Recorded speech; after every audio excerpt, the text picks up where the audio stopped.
ഈ പണ്ട് fatty liver ഉള്ള ആളുകൾ കുടിക്കുമായിരുന്നു എന്ന് പറയും. അതായത് കുടിക്കുന്നവർക്കാണ് ഇത് വന്നുകൊണ്ടിരുന്നത്. പക്ഷെ ഇപ്പം അങ്ങനെ ഇത് പറഞ്ഞിട്ട് അവർ പറയും ഞാൻ കുടിക്കില്ല എന്ന്. നോൺ ആൽക്കഹോളിക് ഫാറ്റി ലിവറാണ് ഇപ്പോൾ ഭയങ്കര common. By non alcoholic fatty ലിവറിൻ്റെ ഏറ്റവും പ്രധാനപ്പെട്ട കാരണം നമ്മളുടെ ജീവിതശൈലിയാണ്, നമ്മളുടെ ഭക്ഷണത്തിലുള്ള വലിയൊരു ചേഞ്ചാണ്.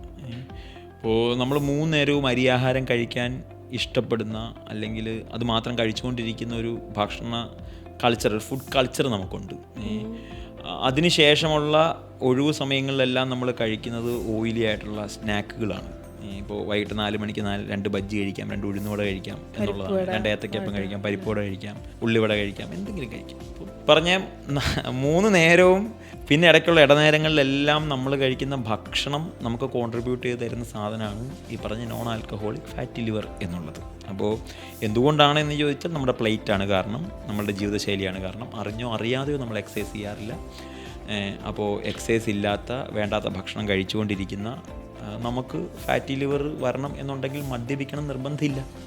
അതുകൊണ്ടാണ് നോൺ ആൽക്കഹോളിക് ഫാറ്റി ലിവർ ഏറ്റവും കോമൺ ആയിട്ട് ഇപ്പോൾ നമ്മൾ കണ്ടുവരുന്നത്. അവരുടെ ഭക്ഷണം നിയന്ത്രിച്ചാൽ, അവരുടെ വ്യായാമം കൂടിയാൽ അവർക്ക് ഈ പ്രശ്നത്തെ ഓവർകം ചെയ്യാൻ പറ്റും. നോൺ ആൽക്കഹോളിക് ഫാറ്റി ലിവറിനുള്ള ഒരു സംഭവം എന്ന് പറഞ്ഞാൽ അവരുടെ ലൈഫ് സ്റ്റൈൽ മോഡിഫൈ ചെയ്താൽ അവർക്കത് റിവേഴ്സ് ചെയ്യാനും പറ്റും. അതാണ് ഒരു പ്രധാനപ്പെട്ട കാര്യം. പക്ഷെ അത് കറക്റ്റ് സമയത്ത് ഡയഗ്നോസ് ചെയ്യുക എന്നുള്ളതാണ്. ആ ഡയഗ്നോസ് ചെയ്തതിന് ശേഷം സ്കാൻ ചെയ്ത് അതിൻ്റെ കണ്ടീഷൻ അറിഞ്ഞാൽ അത് കറക്റ്റായിട്ട് റിവേഴ്സ് ചെയ്യുക എന്നുള്ളത്. മദ്യത്തിനേക്കാൾ പ്രശ്നക്കാരായിട്ടുള്ള ഭക്ഷണ സാധനങ്ങളുണ്ട്. തീർച്ചയായിട്ടും ഉണ്ടല്ലോ. മദ്യത്തിനേക്കാളും പലപ്പോഴും പ്രശ്നക്കാരാണ് നമ്മളുടെ തെറ്റായ ഭക്ഷണ രീതി. അല്ലെങ്കിൽ മദ്യത്തോളം പ്രശ്നക്കാരനാണ് ഇപ്പം നാളെ ഇത് പറഞ്ഞാൽ നമ്മൾ എല്ലാവരും മദ്യപിക്കാൻ ആരംഭിക്കുന്ന പോലെ ആയിപ്പോൾ അങ്ങനെയല്ല. പക്ഷേ